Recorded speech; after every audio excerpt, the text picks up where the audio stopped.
Good morning and welcome to the Unity of the Palm Beaches virtual Sunday celebration service. My name is Diane Bruce and I'm the Executive Director, and it is my pleasure to welcome you to this experience and also to sincerely thank you for choosing to be a part of this collective contribution. And now Reverend Taylor will lead us in our opening prayer. Thank you, Diane. Thank you, David, and good morning. Thank you. This is January 21st, 2021, the only one in human history. This day will never come again. So let's really deepen down into our hearts, have that recognition, and also open to the choice. How will I spend this January 24th, 2021? In this moment, we choose to be here,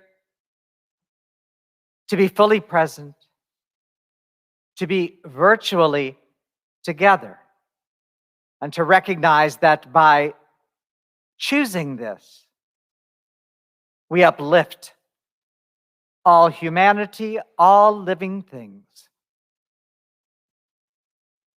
We are here.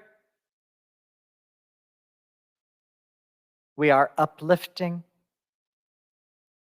We are transforming energy moment by moment, prayer by prayer, breath by breath. We dedicate this time to co-creating this reign of unity here and now. We are grateful to be here, to be together, and so it is. Amen. And now for today's daily word. Today's word is oneness. And our affirmation is, I am divine. Over the years, I have learned there is a spark of divinity within me and within all people. This divine spark binds us as members of one family and deepens our awareness of God. Today, my understanding of my divinity expands. My divine nature is so much more than a spark. It is my essence, who I truly am. I realize I don't have to rely on anything outside myself for love, comfort, and guidance. Everything I could ever need from God is already mine and is expressing as me.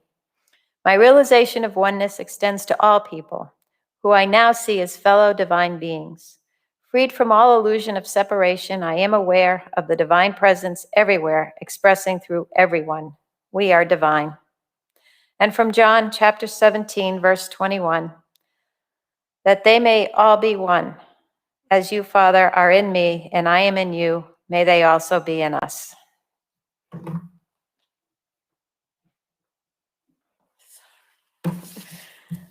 And now Trish will lead us into meditation.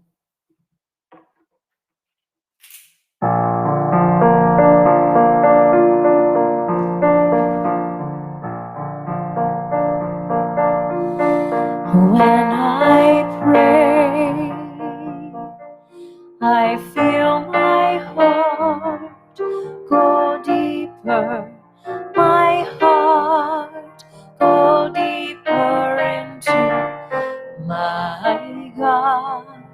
When I pray, I feel my heart go deeper, my heart go deeper into my God.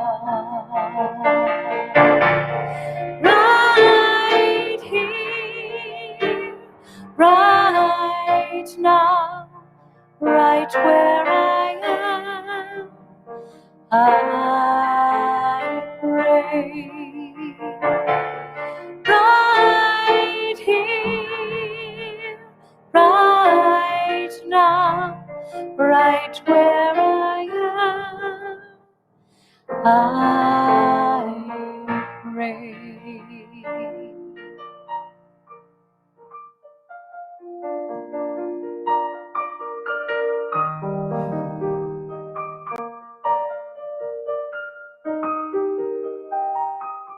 As you hear the beauty of the keyboard,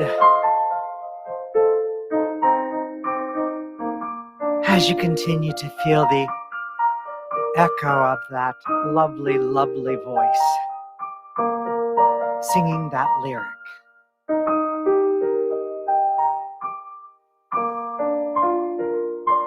Slowly and gently and persistently. Bring your awareness to the place inside your being that hears the music,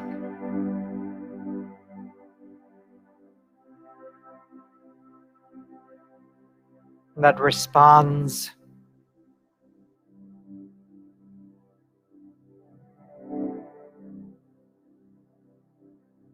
the place of movement in the heart, in the body. As you listen to the music, to the words that attempt to describe and to point to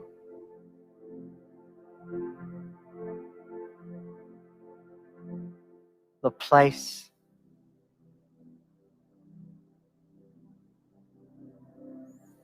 the presence within you.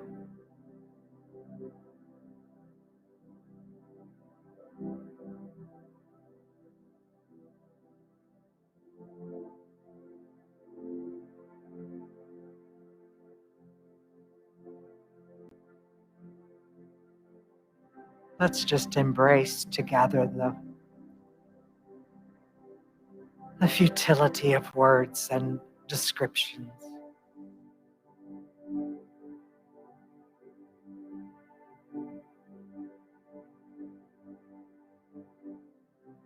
It's what we have.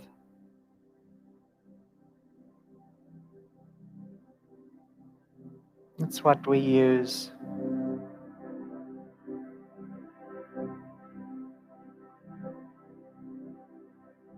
Maps that point to a destination.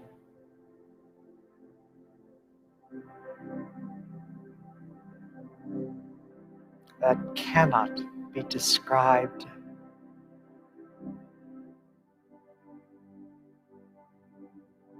So far beyond words.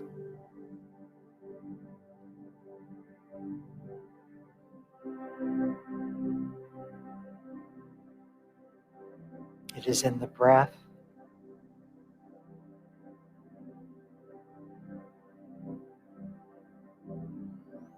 It is in every heartbeat.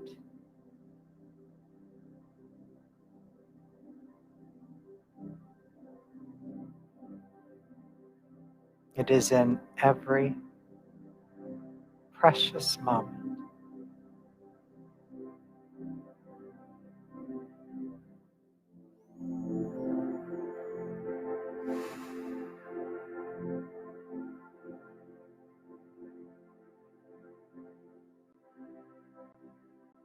Feel your heart.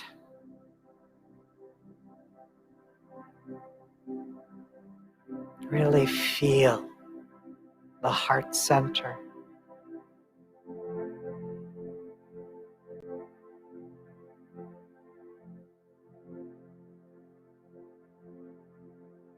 That portal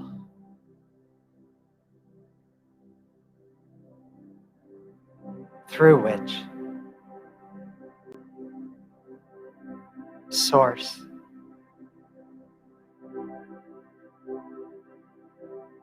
sources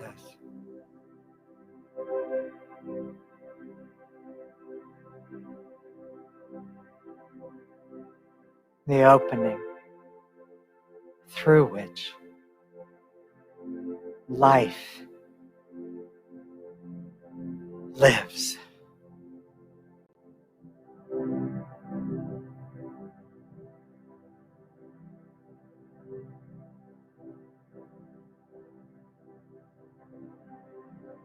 We release the need for words or sounds, descriptions.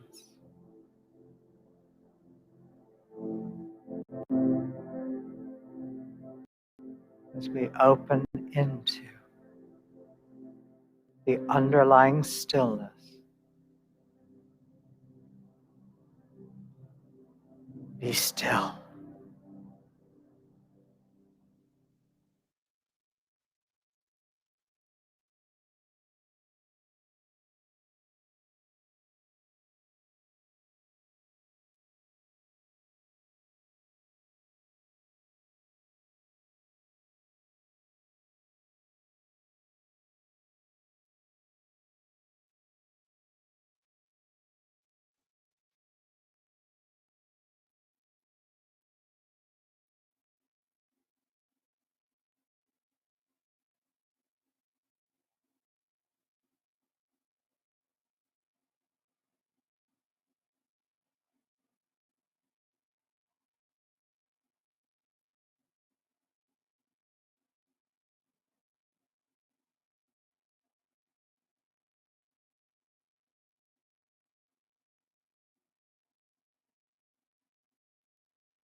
And as we begin to allow our attention to emerge from this place of inner stillness, we continue to feel that presence beneath the sounds, the words, the ideas. It is the essence of what we are. And so it is. Amen.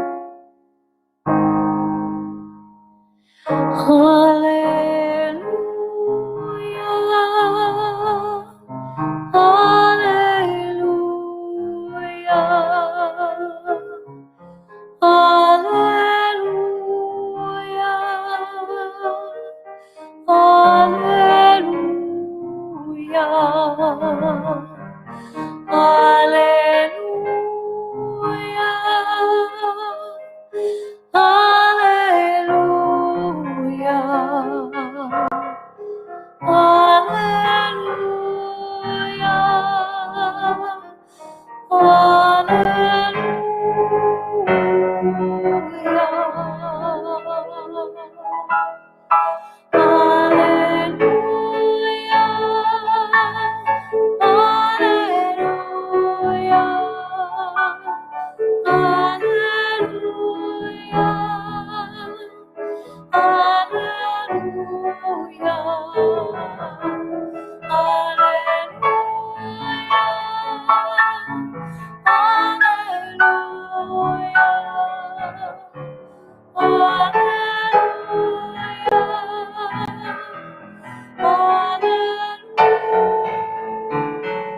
hair and ice cream castles in the air and feather canyons everywhere. I've looked at clouds that way, but now they only block the sun. They rain and snow on everyone.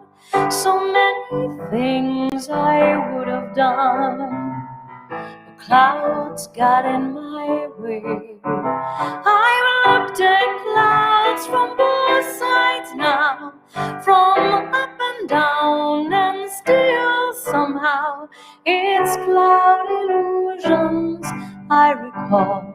I really don't know clouds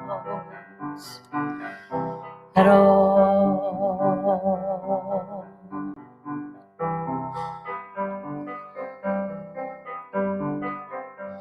Moons and drones and Ferris wheels, the dizzy dancing away you feel as every fairy tale comes real. I've looked at love that way, but now it's just another show. You leave them laughing when you go, and if you care, don't let them show. Don't give yourself away. I've looked at love from both sides now, from give and take, and still somehow it's love's illusions I recall. I really don't know love at all.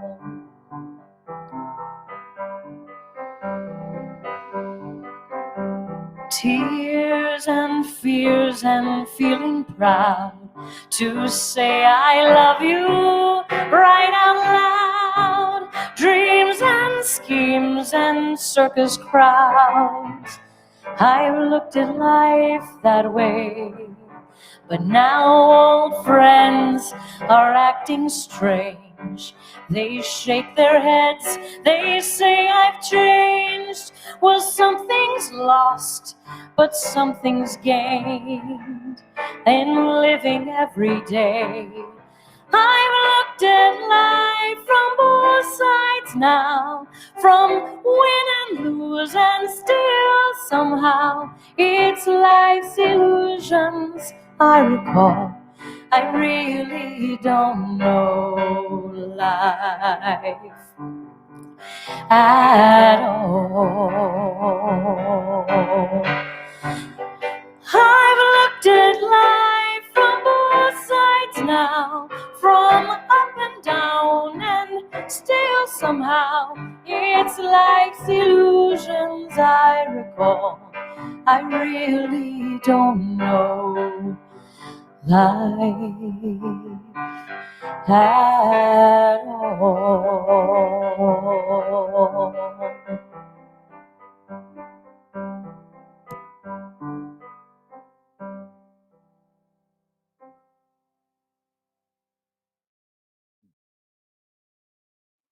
Thank you, Trish, and thank you, David.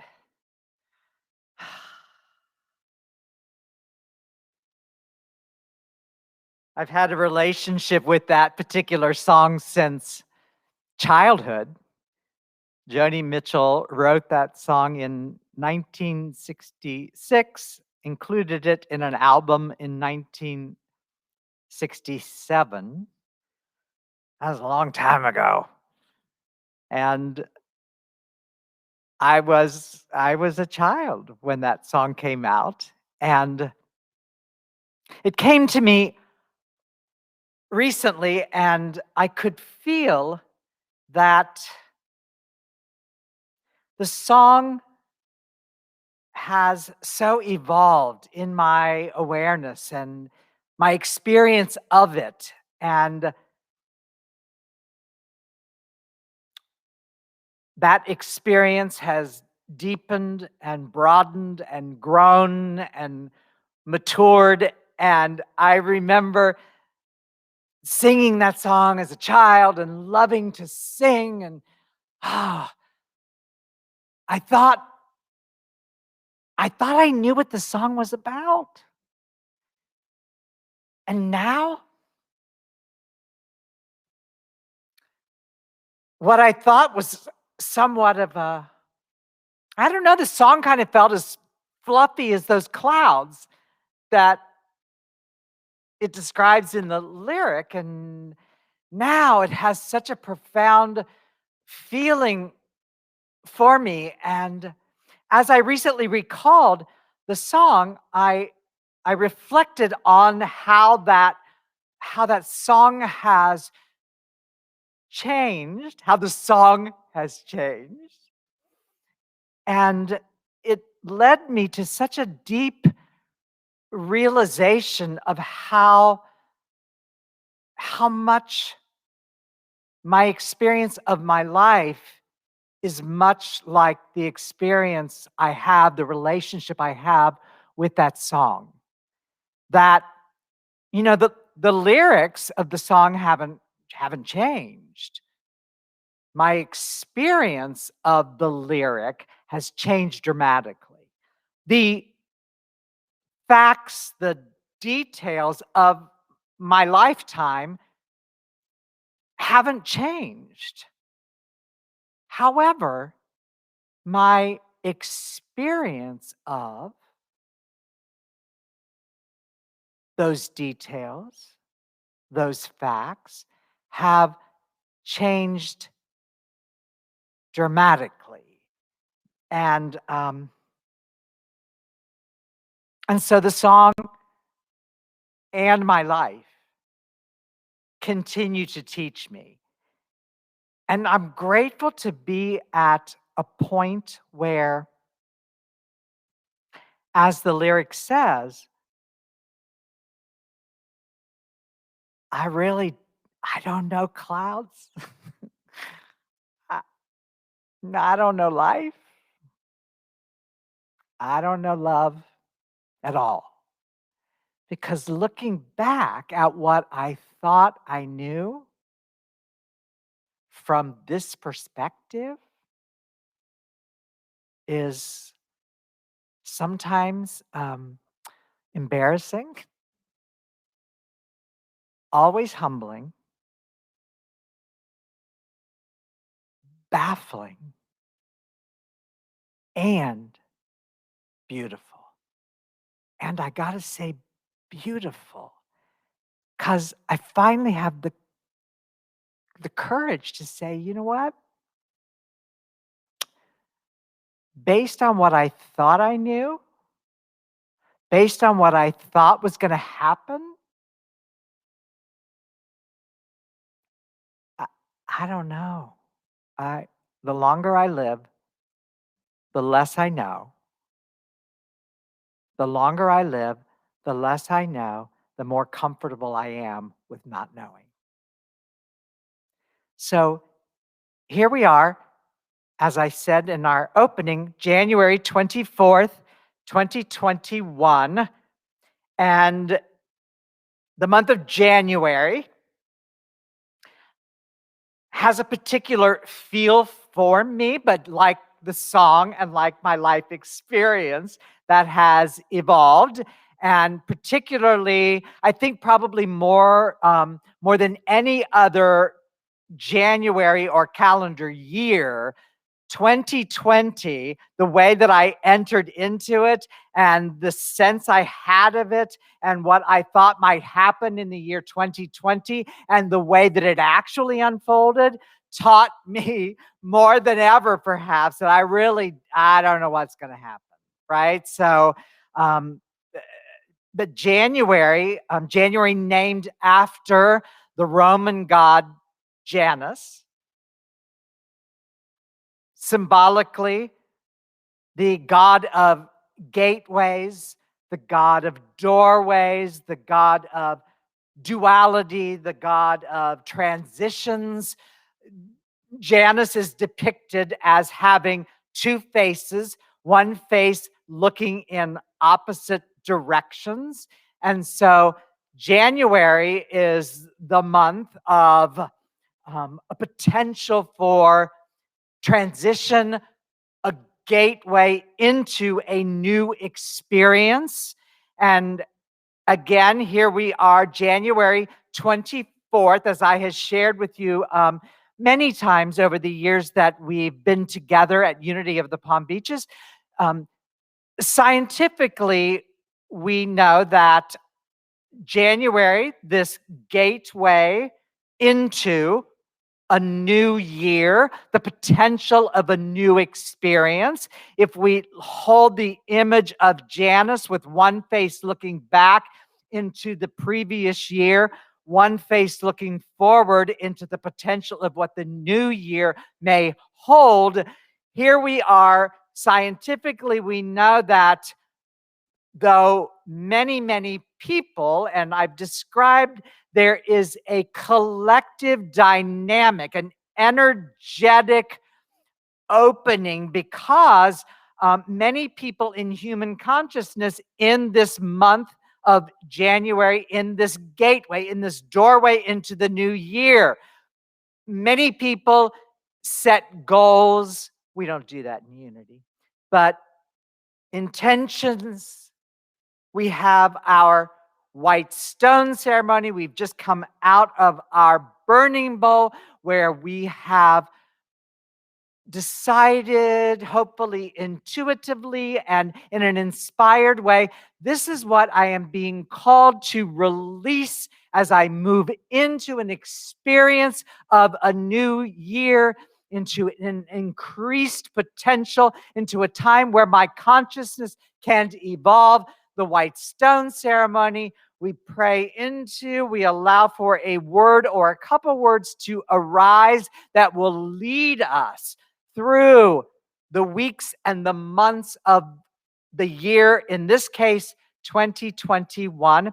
And we know, because it has been studied by minds far greater than mine, that by about the 22nd of January, the majority of people who have set goals, made intentions, resolutions, whatever you want to call that, most people have already kind of ditched what they set out to vision for a new year, and they've fallen back into the old status quo.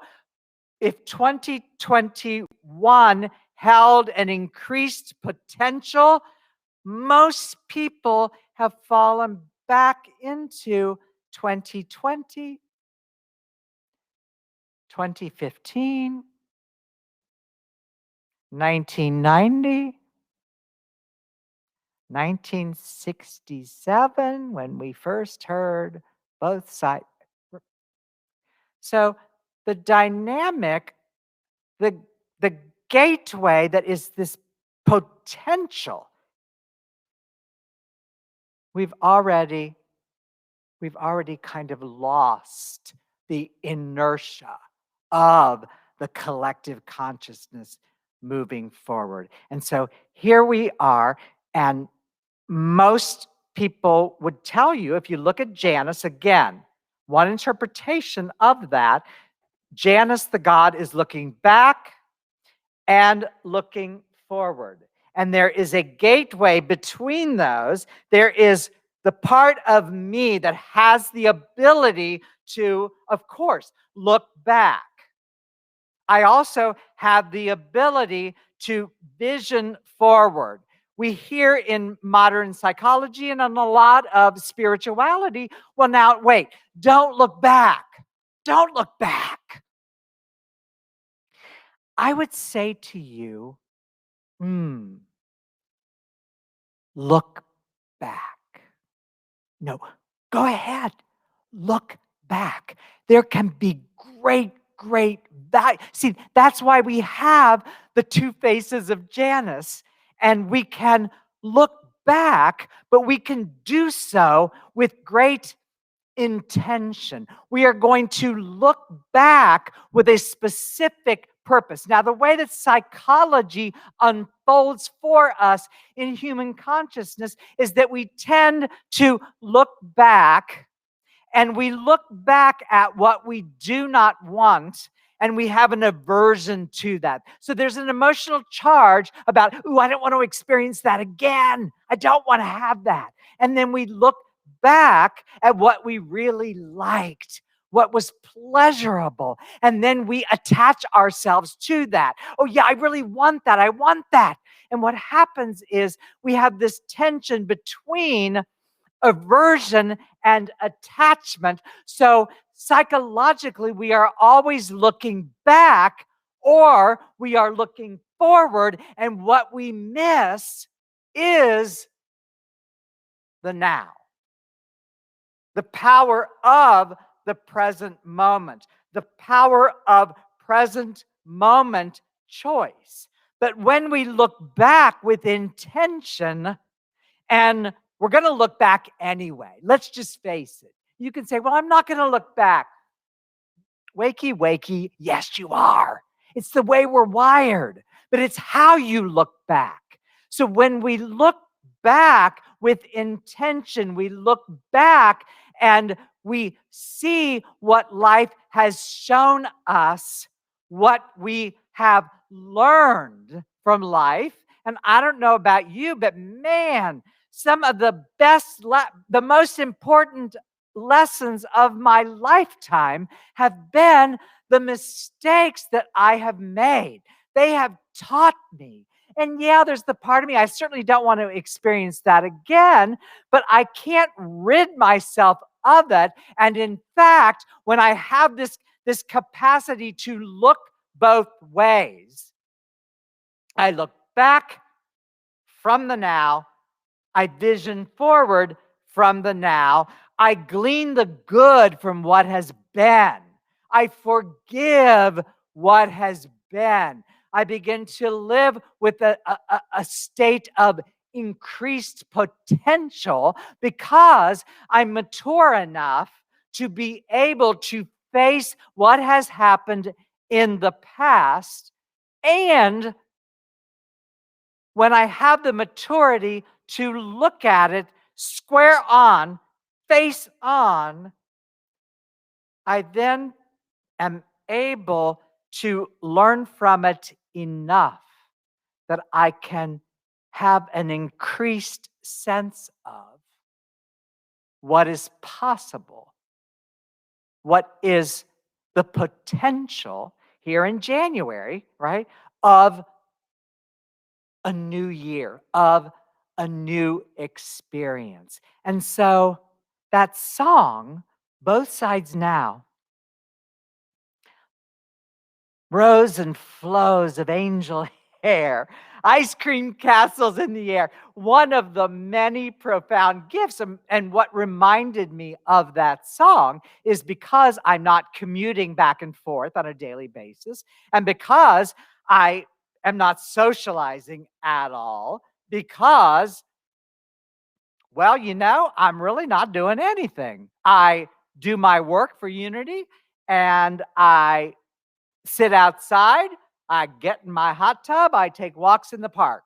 And that's pretty much the totality of my experience for the last 9-10 months.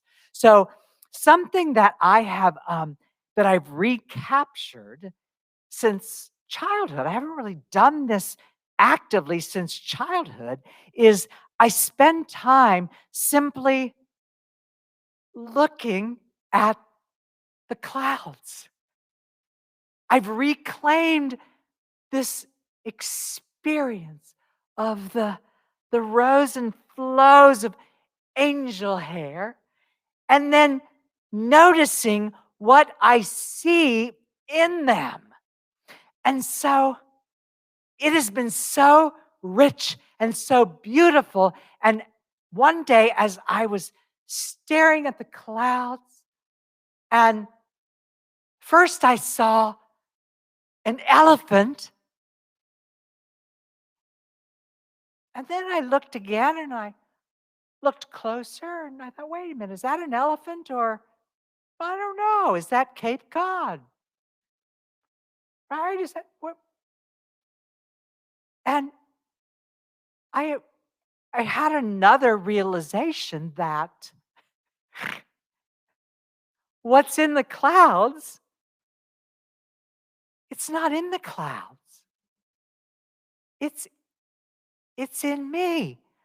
What seem to be formations out there, it's like the old psychological ink dots, right?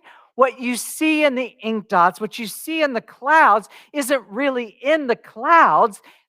It's in you. It's in me. And so that renewed recognition led me to begin to really again have the experience of looking into the clouds, recognizing that they were showing me aspects of my own consciousness. And so I deepened further into that, and I have begun to ask the clouds to show me what it is I need to see. And I'm telling you, it's foolproof, and I need things that are foolproof. I don't think I need to expand on that. I ask and I'm shown. And so again, it led me to this deeper realization that as the lyric said, feather canyons. I've looked at clouds that way, but rows and flows of angel hair. Wait, but now they only block the sun. They rain and snow on everyone. And so there's our Janice, that our lives unfold. And sometimes we see them and rows and flows of angel hair. Well, damn. You only blocked the sun. I wanted to, right? So it's all about perspective. It's all framing. So when I can activate the Janice within me, and when I can consciously look both ways, right? Both sides now. Well, if I look at it from this perspective, I can glean the good from this. If I look at it from only this perspective, it feels like this life circumstance is against me. It feels like I got to fix this. This shouldn't be happening. It shouldn't be happening.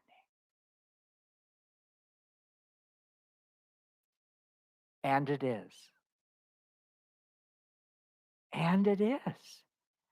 And so it took 30 plus years at one point for me to be able to see things that had happened in my past from a different perspective. A big, big, big piece of my own spiritual adventure has been about reframing what happened in the past, knowing that the quality of my now experience and the quality of this year ahead is not going to be about what happens.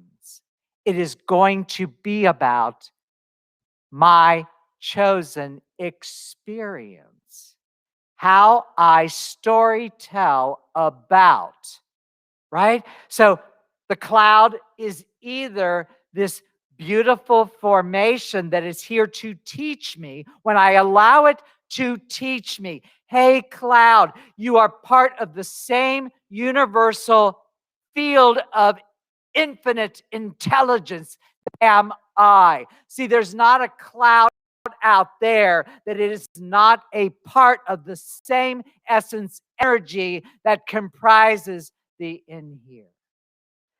And so, hey, show me.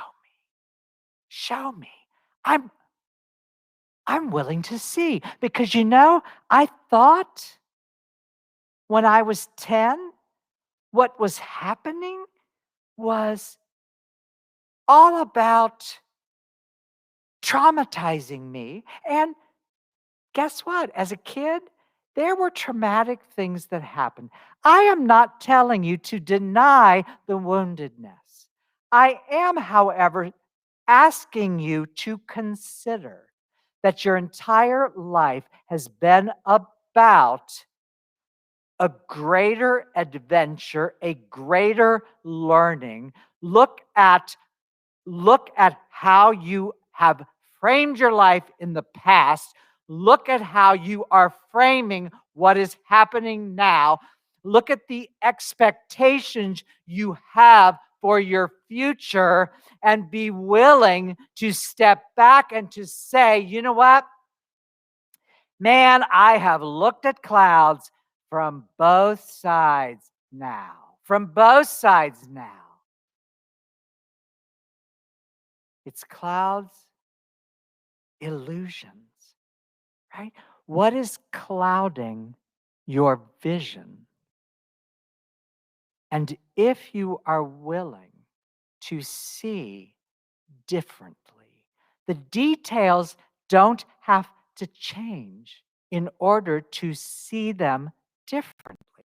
When you come from a different perspective, when you can have the experience of, I've shared with many of you, my favorite name, if there could be one, for this thing we call God, that doesn't really resonate much for me. Maybe it does for you. Great. I use it so that you know what I'm pointing to. But God is it's kind of a used up term, too polluted with a lot of theology that, right? My favorite name for source would be Yaba. Y-A-B-A. And it is a lens which for me is transformative when I remember to see through it. Yaba, yes, and both, and. Look at both sides now. You're looking back, looking forward from the now. From the now. And so our daily word today, I got to say, I laughed when I saw the daily word, because I knew I was going to be talking about look both ways, right? Looking at duality in a certain way. See, when we can accept duality, it becomes wholeness. When we can accept both sides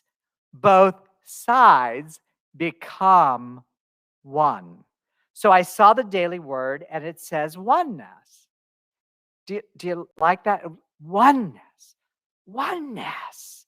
Wow, as a concept, wow, oneness. And in our humanness, which the affirmation, I am divine,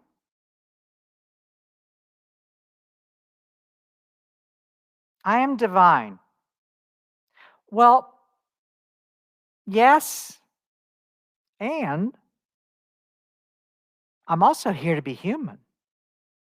So there is a certain level which, for me personally, saying that I am divine, I don't know. There's an ongoing relationship with that, because I am here also for the human experience. And so oneness doesn't exclude anything.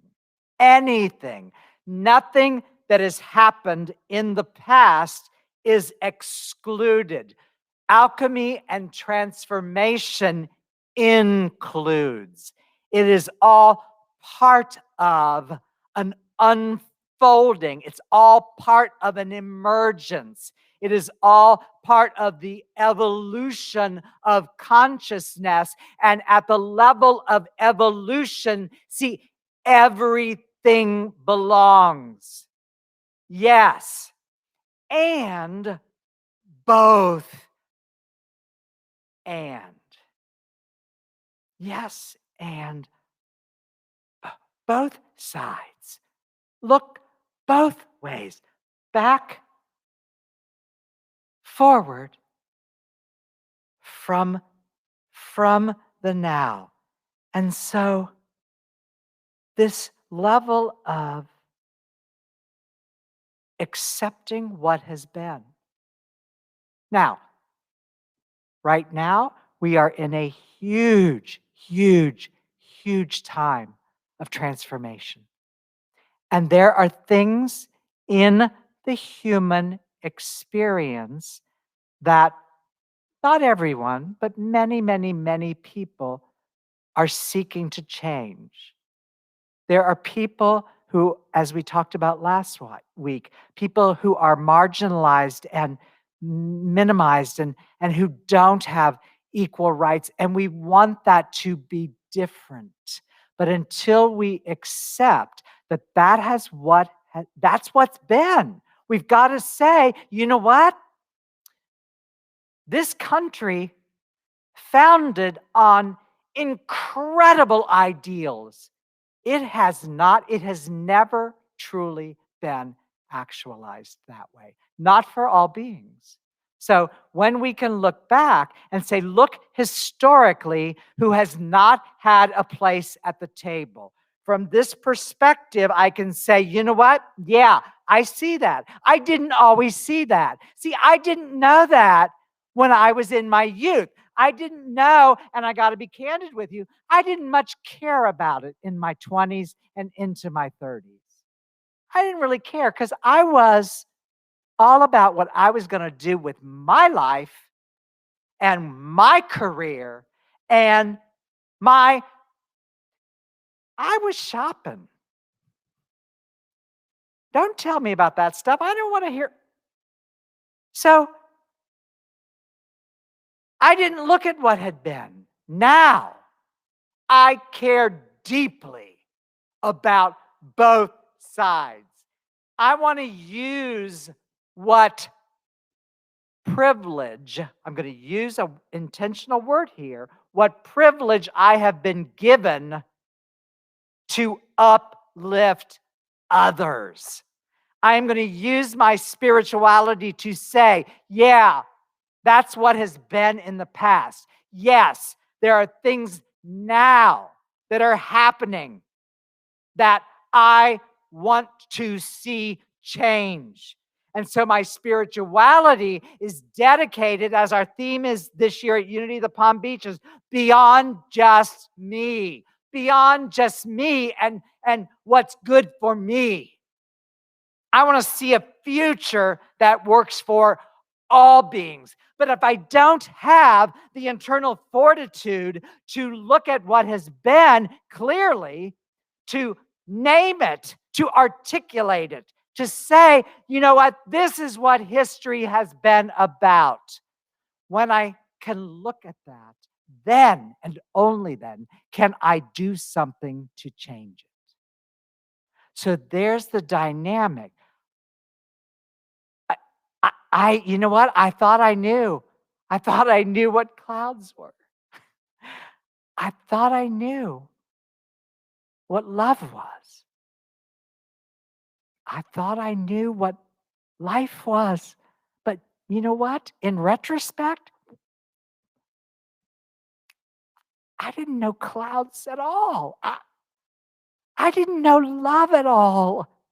I thought love was Hallmark. I didn't know it was gritty and messy and sometimes ugly, and I didn't know. Now I know. I didn't know what life was about. I really didn't know at all. And now I'm getting glimpses. Now I'm beginning to see. So I invite you, my beloveds, if you've kind of ditched out on what you put in the burning bowl, reach down in there. It's still a little warm, but go ahead. Snatch that back up out of there. What's on your white stone? Is it governing you? Or did you just write it and lay it and bring it back? Look at 2020. Don't act like 2020 didn't happen. It happened. It happened. Look forward. What could 2021 be about? What's possible? Look at both sides. Look both ways and decide how you're going to show up today. Today. That's where the power is. I champion you. I'm here for you. Both sides. Now. And so it is. Amen.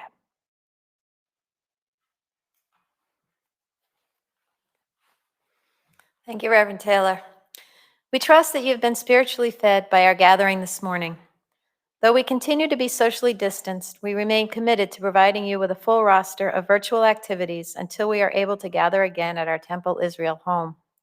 Please see the website or check the Conscious Connection newsletter to find out all that is happening. We remind you weekly that though we are not physically together, our expenses remain fixed. We rely on the contributions of our spirit family in order to sustain our unity home. So I invite you to activate our 4th and 5th unity principles, namely praying the law and taking inspired action. Feel your love and appreciation for what we co-create together as a felt sense prayer, and then take inspired action by donating on our website or by using any one of our technical instruments to materialize your prayer. You're also welcome to send a check to our office. Your support is indeed appreciated. Please join me in reciting the prayer for protection. The light of God surrounds me. I am the light of God.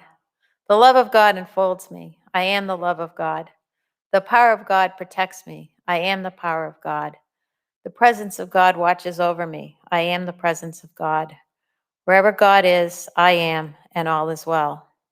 And now David and Trish will lead us in Let There Be Peace on Earth.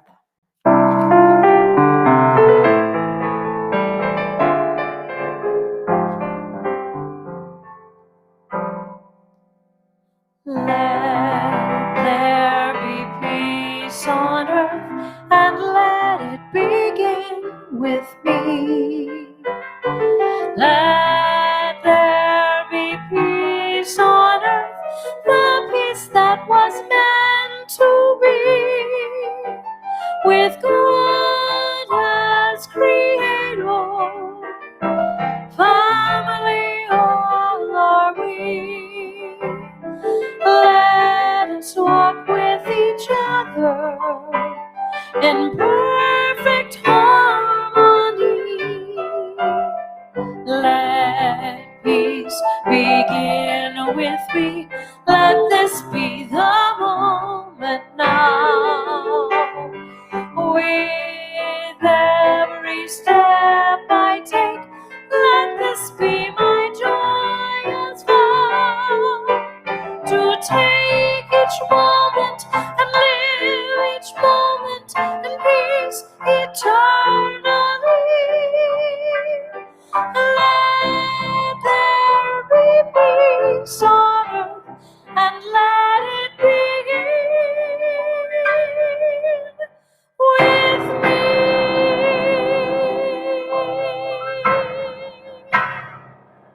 Have a great week. See you next Sunday.